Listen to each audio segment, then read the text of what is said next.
where conservatism, important political thought in the United States, going? Now all under President Trump's banner.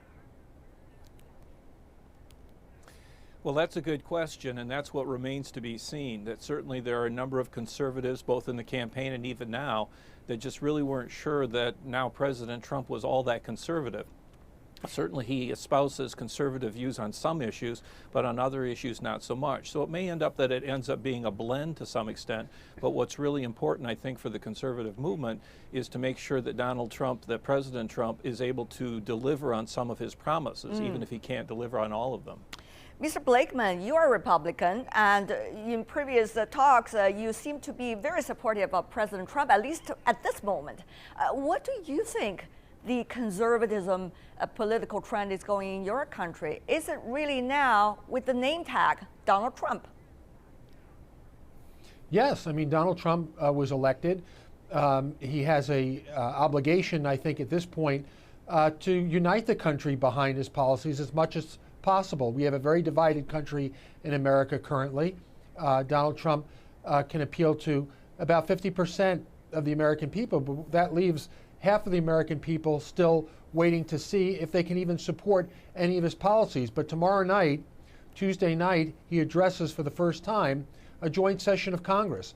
And that's where he's going to have to lay out his legislative agenda and what he hopes to accomplish as president in the next year.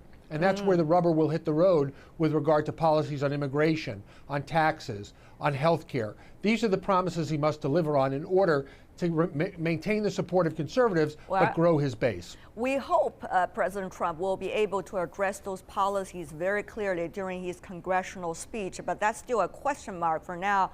In the beginning, there was so-called the never Trump. You know, the never Trumpers, they never wanted to support Donald Trump. But then when Trump began to top the Republican primary polls, the first reaction among conservative intellectuals, some of them at least, was to reject the candidate as not conservative. That is not the case for the new U.S. president at this year's CPAC. For example, take a look at this number. Full 86% of the attendees approved of Mr. Trump's job performance, compared with just 12% who disapproved. Wow, what a change. Interesting, isn't it, Mr. Rubin? I'm sure, particularly for you.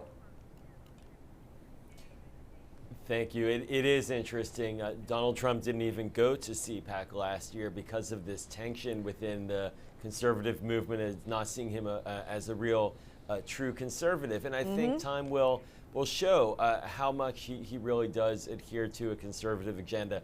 Certainly on issues like trade, allowing for the economy, the free market to really operate and not having the government intervene as it has in multiple instances recently, where he's told specific companies what they should and should not do with their business on the issues internationally of democracy promotion, human rights. These are all very much core bedrock conservative principles, and it's an open question about where the president is on these issues. And I think even though he does currently have a lot of support within his base, that doesn't mean that he's going to avoid criticism from within the conservative Well, we have to ask Mr. Blakeman probably for some confirmation about that. Mr. Blakeman, I mean, if you look at some of the policies, certainly as the other two gentlemen mentioned, he is rather different from the traditional style of conservatism, anti-trade, anti-immigration, for example. And the never-Trumpers has now become so-called never-Trumpers, never again, some say. So how do you, what a change, isn't it? But the thing is, how is that going to lead the movement of conservatism? For people who have been in that movement long, is this really where you want your country to go? Particularly anti-trade, particularly anti-immigration. These are big directions. No, we're not anti-anything. What we are is a fair and level playing field on trade, on immigration. We have a right to defend our borders. We have a right to know who's in our country, how long they'll stay. We have a right to deal bilaterally with countries. We don't have to get into the huge agreements that bind us. So as far as conservatives are concerned, we have a winner, and he's more attuned to conservative policies than a Hillary Clinton. Donald Trump's going to compromise. He's a transactional president. He's not, doesn't have the political baggage that others would have. So it's going to be a little bit of a rocky road, I think, with conservatives in the long run because, look, Donald Trump will never be conservative enough for some of the people in our party. That's interesting. Professor Hagle, please come in here and help us understand this. Some even compare Donald Trump now to Ronald Reagan, which has been, such a legendary figure for the Republicans. Is he really comparable to the 1980s Reagan administration at this point? Of course, his aide said so. Well, it's difficult to say that. I know people have made that comparison. I think it's a little bit early to say so, although certainly Ronald Reagan came in with a divided country. A lot of people were unhappy with him. Democrats didn't like him throughout his presidency. They thought he was spending too much money on defense and too antagonistic to the Soviet Union at the time and so forth. But it's in the conservative movement that Ronald Reagan was really strong, had a lot of support, and it certainly was proven correct. Now, as far as Donald Trump, we don't know.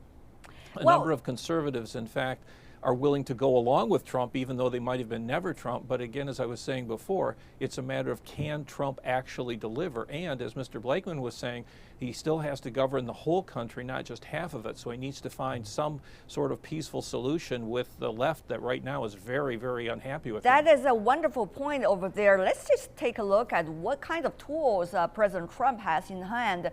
At this point, Mr. Rubin, it seems that President Trump is very easy to target the media, calling it fake media, at least some of the so-called liberal media organizations. And this, could he be able to, with this tool in his hand, rally the crowd among the Republicans, particularly conservatives? Well, the attacks against the media are very concerning. The media is a bedrock of our democracy. It's got a constitutional obligation to perform the function it's performing. Even President Reagan accepted that he would be criticized, but he would not label the media as an enemy of the state, an enemy of the people, as President Trump did recently. In fact, to mention regarding Ronald Reagan and the legacy, one of the intriguing twists right now is that Ronald Reagan called for a reduction in nuclear arms and cut agreements with the Soviet Union. And just the other day, President Trump chided the recent nuclear agreement between the United States and Russia known as New START, and there are deep concerns about his relationship with Russia. So we have a lot going on here, and I think that the media looking at these questions, tough criticism doesn't mean it's fake, and I think that you see across the spectrum, including Fox News anchors who are conservative, writers like David Frum, who was a speechwriter for President Bush, are criticizing these attacks, and I think that that's a testament to the institutional democracy that we have here that we need to protect. Mr. Blakeman, come in here, comparison with Ronald Reagan, and then is Mr. Trump as a president, is he a clean sheet to begin with? And thirdly, is the attack on the media going to help him to let others forget everything negative about him and also to rally the crowd among the conservative? Is that really the tool? Well, yeah, it got him this far. It got him to be president. Whether he can use that as a continuing effort to get his policies through and to keep the press on their toes. Look, it's an adversarial relationship that Donald Trump has taken to a new level. Whether he can continue that or not remains to be seen. But one thing is for sure, nothing has more friends than accomplishment. And if Donald Trump is able to pass generational legislation on the revamping and retooling of Obamacare, if he's able to pass immigration legislation, taxation, then success is going to rule the day. But it's really up to him now, now that he's president, to make good on the promises he made. And there's no better friend than accomplishment. Professor Hagle, of course, the media is made up of so many different kinds of thoughts. It could be liberal, could be conservative, it could be something in between, it could be libertarian. All of these can be possible. And yet, the attack on the media, how is it likely to bring more spotlights to President Trump? And how much is it going to hurt him? It is still a big question mark hanging in the air. What do you think about this strategy? And will conservatives be able to embrace this, even when Mr. Trump just wants easy questions from the crowds? Is that what the conservative, you think, traditionally believe in? Well, so far at least, and as Mr. Blakeman indicated, that it's been successful for Trump so far, but I think it does have its limits, and you do have to be careful, or I should say President Trump needs to be careful in terms of carrying it too far. That when he was saying that the media is the enemy of the people, that particular phrase is too far, even to the extent that Trump maybe meant only fake news or what he considers fake news. And certainly there are examples of that is a problem. And certainly the media has the right to comment on the goings-on of the administration. We have the First Amendment and free press here in the United States. But with rights come responsibilities, and certainly that's what Trump's pointing out. But he can't take that too far, because at a certain point, again, as Mr. Blakeman was saying, and as I said, that you have to accomplish something. So right now, that kind of attack on the media goes well with the right, goes well with conservatives, and particularly with Trump's base. But at a certain point, it may become stale.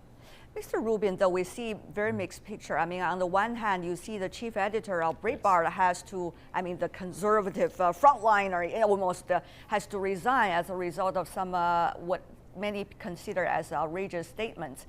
On the other hand, Mr. Trump, the president, could go on with his approach to the Washington press corps. Even his spokesperson could check both the private and the public mobile phones of his aides, all the messages. That's certainly an interesting question about privacy. Having said all of this, you see these mixed messages. President Trump still there, rallying the crowd with the approach he has originally toward the media. On the other hand, some of the smaller figures, such as Breitbart and many others, are suffering as a result of this approach. How do you read these mixed messages? Well, I think what's happening right now is that the political landscape and the media landscape are in total flux. We have a very different media landscape today than even 5 years ago. The president can speak directly to 40+ million followers on Twitter and go over the heads of the media in a sense. But that does have an impact, and you're seeing the reverse right now, which is that the Democratic Party, the progressive community, broader civil society in America is rising up in a way of street protest and activism that we have not seen before. We recently saw town hall meetings when Congress was out of session, where members went back to their home districts, where significant numbers of people were telling their members, don't take away my health care, it will cause me to die. Make sure that you protect the environment. Many strong messages from the left, which in the past, recent past, we saw more from the right and from the Tea Party.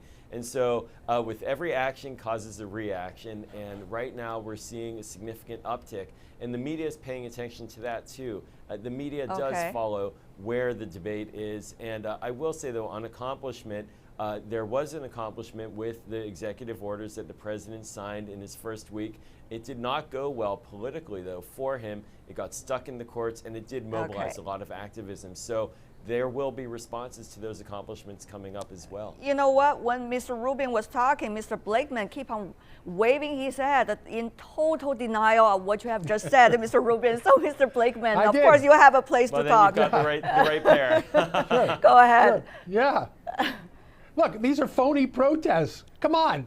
Look, how come Democrats are not holding Mr. town Rubin, hall you have a meetings? chance. There's outrage there. These are rent-a mobs where outside groups are funding these people to be bussed in. They're not even constituents, many of them, of the Congress people that they're appearing before. They're shouting him down, even during prayers or the national anthem. They're shouting. These are all staged for the media. And if you believe this is organic or real, I've got a bridge to sell you in New York. Okay. All right, Mr. Blakeman, I know you have 50,000 bridges in the United States that needs to be repaired at this point. But Mr. Rubin, you want to respond very briefly. And we're going to fix those too. Respectfully, I just disagree. The Women's March in Washington the day after the inauguration was more than 500,000, several million. Paid for by Soros. They were not paid. They were not paid. They were not fake. These are no, really. And the same accusations were made about the Tea Party protests in 2010, paid and astroturf, as we call the term, organized by groups. No, that was organic. That will be underestimating the kind of intensity that the constituents are feeling. It's underestimating it. Right. We see, the three It's gentlemen certainly have very different views at this point.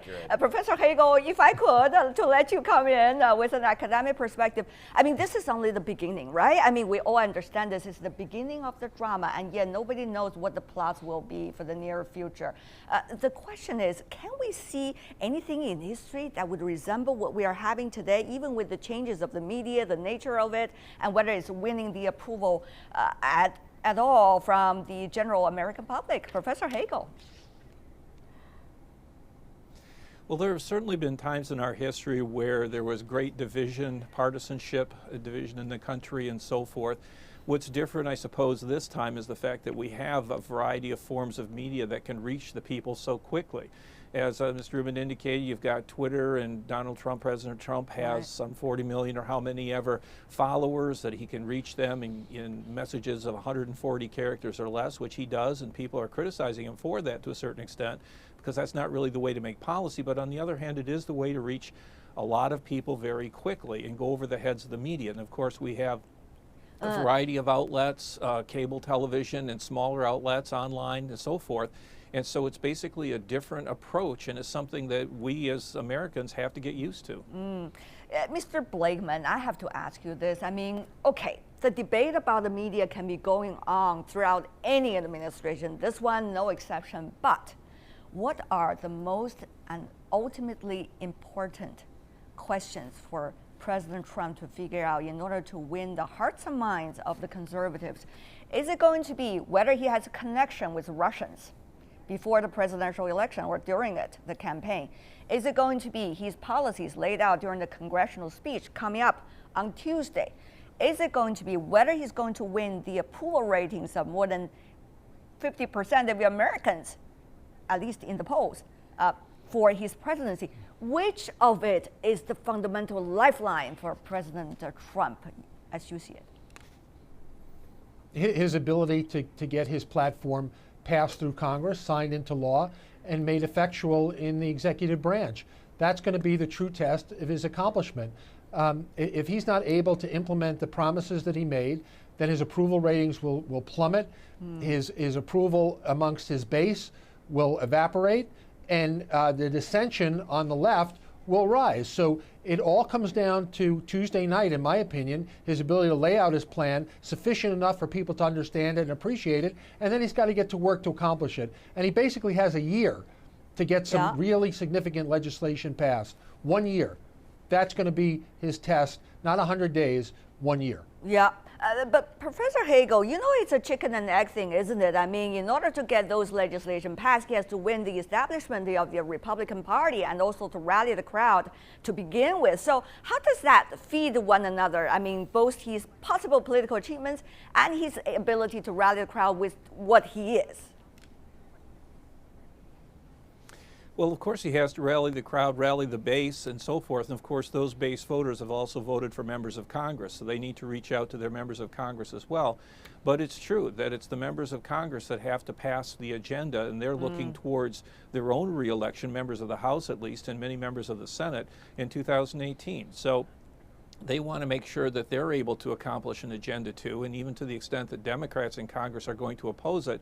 Right now they have majorities in both chambers, so they should be able to get something through. But those members of Congress are also looking at those protests we were talking about, and so they want to make sure that they're on board with what at least the majority in their districts or their states want to do and be able to get it passed. And hopefully it'll be something that will satisfy the president as well so that he signs it. Okay, we only have 30 seconds to go. Mr. Rubin, I want you to finish it up.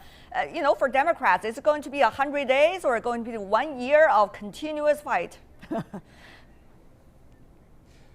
I think it's going to be a lot of fighting, but I do believe, and the leader of the Democrats in the Senate, Chuck Schumer, has said that where there are points of overlap and opportunities to work together, that you will see compromise and collaboration, particularly on infrastructure spending. But yes, the base, the grassroots, they are making their voice heard, and members of Congress, as was just noted by the professor, are paying attention. And that is going to continue to be with us, and it's going to rise certainly as we head into next year's elections. And this coming year is going to be very intense for both sides.